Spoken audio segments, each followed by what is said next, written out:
everyone! Today we're going to be unboxing and reviewing the GAN Mirror M.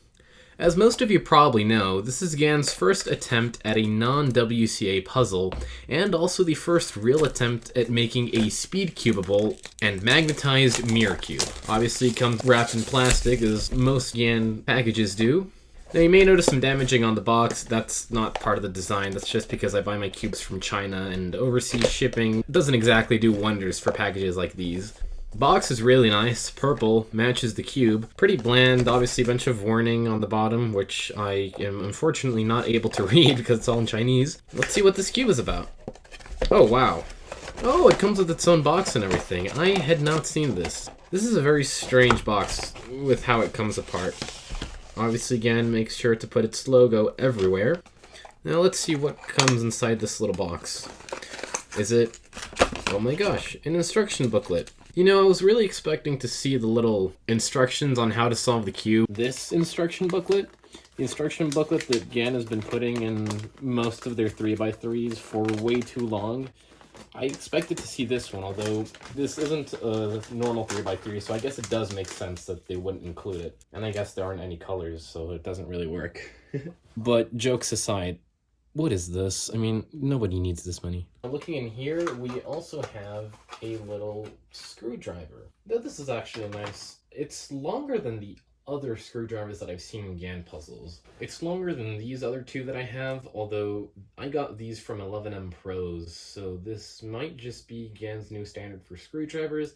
I'm not entirely sure. Anyways, into the bin they go.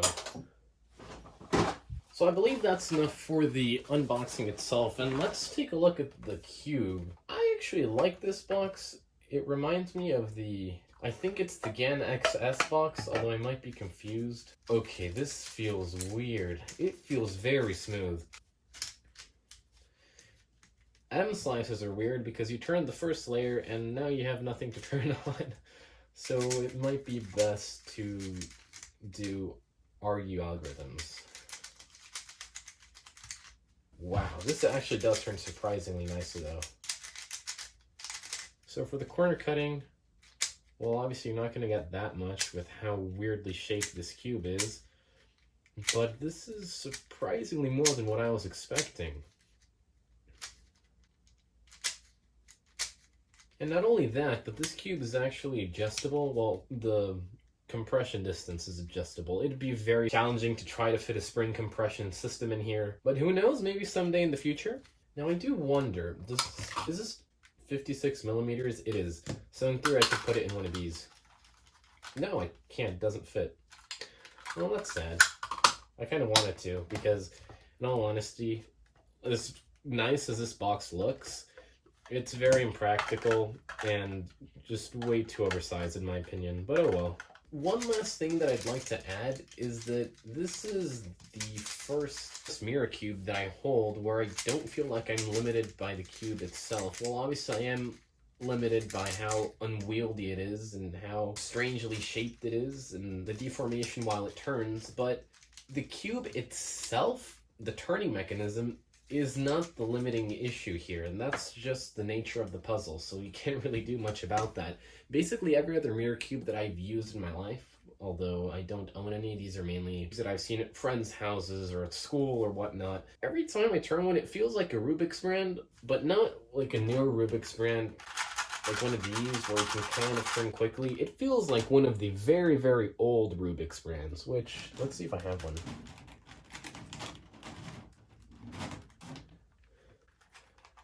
Which are not really that great, and the cube is undoubtedly the limiting factor here. You're limited in terms of speed, and it's not really a pleasant feeling.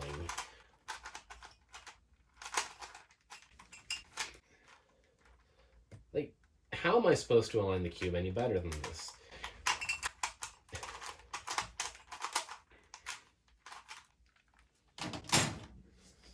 Now, before I do a few solves on camera, I feel like you guys should get a rough idea of my speed on normal 3x3, so let's go ahead and do just that. Hope you guys enjoy this quick average of 5.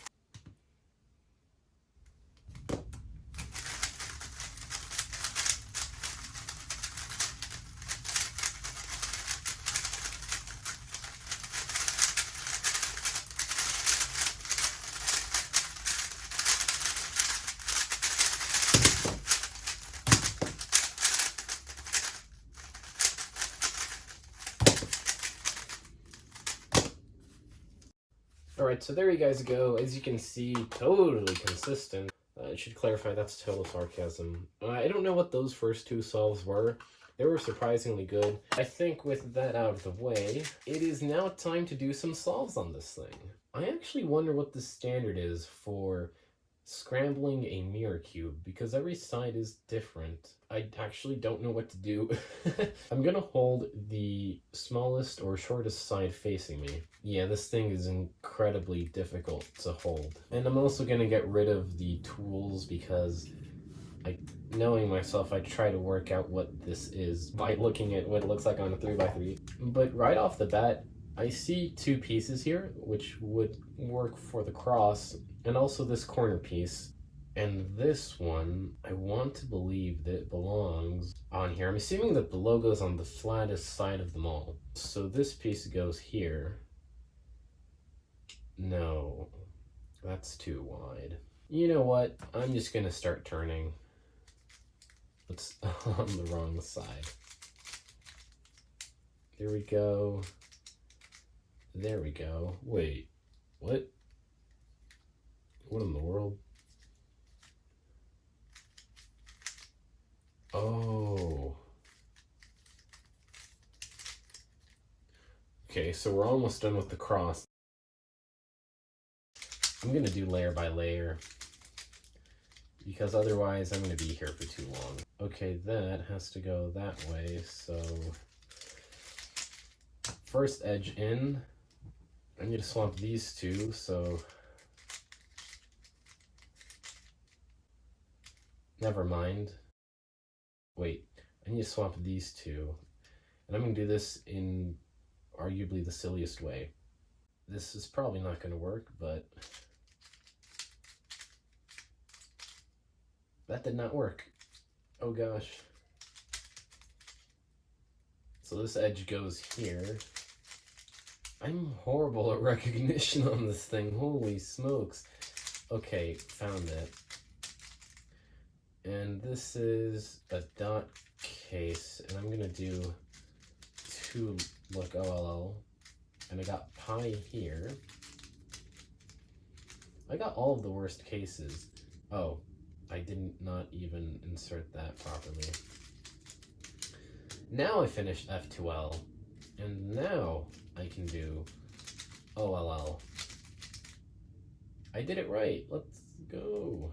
And this is a V perm. No, it's not. It's a J perm. 3 minutes and 9 seconds.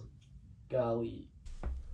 Well, that concludes the solving portion of this video. Now for a few closing remarks. First things first, I want to say that this cube does turn incredibly well. It is without a doubt the best mirror cube available. And normally, I would be inclined to say that $24 is a little bit much. However, this is a GAN cube, and by GAN standards, that is by no means overpriced. Moreover, me saying that $24 feels like a lot of money for a mirror cube, that's if I compare this turning with the turning smoothness of a normal 3x3, and this isn't a normal 3x3, this is a mirror cube, and mirror cubes are, in general, more expensive than normal 3x3s. If I were to set a price for this, I would probably value it at around $14 if we're excluding everything else about the cube, such as the color, the brand, the box. The cube itself is really good, but there's nothing that really makes me go, wow, especially with how good GAN's flagship 3x3s are. If you take GAN's flagship 3x3, there's countless different features that make you go, wow, this is very innovative, or this is just ridiculously smooth turning, whereas with this, the only innovative aspect is that GAN was the first to really try to make a good mirror cube. Any other company could have probably made a mirror cube of comparable or maybe even higher quality, so there isn't anything too special about it. Now, it obviously does have a pretty interesting look to it, which looks spectacular in person, by the way. But I just feel like there isn't anything new about this, despite it being the first really, really good mirror cube. In other words, it's a really good mirror cube and the world's first really good turning mirror cube with magnets, but that's it. Also, one more thing that I would like to say is that the magnet strength does feel very weak for a cube like this. With how unwieldy it is, it could do with stronger magnets, however, I feel like that shouldn't be too hard to change, as in modify at home. I might try doing that sometime in the future. Now here's the $1,000,000 question. Would I recommend this cube to someone? I absolutely would. If you like mirror cubes, or if you know that you want to get good at solving mirror cubes, I would undoubtedly tell you to buy this. I should make it incredibly clear, this is a good cube. It's just that there isn't anything about its turning that makes me go, wow. For example, like every single time I pick up a GAN 3x3 and I start turning it, I get that exact same feeling of, wow, this is amazing. And I know it's unrealistic to expect that from a mirror cube, especially if it's GAN's first mirror cube, but I guess these overly high expectations may be caused slightly by how much this cube has been hyped. But that does pretty much conclude all I have to say. All in all, I really do like this puzzle. I did have a lot of fun with it, and I'm definitely going to keep using it. It just isn't as ridiculous as I expected it to be, but it is really good nonetheless.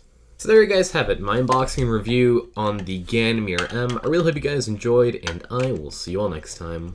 Bye! I don't know how to make an outro, so enjoy this cube spinning.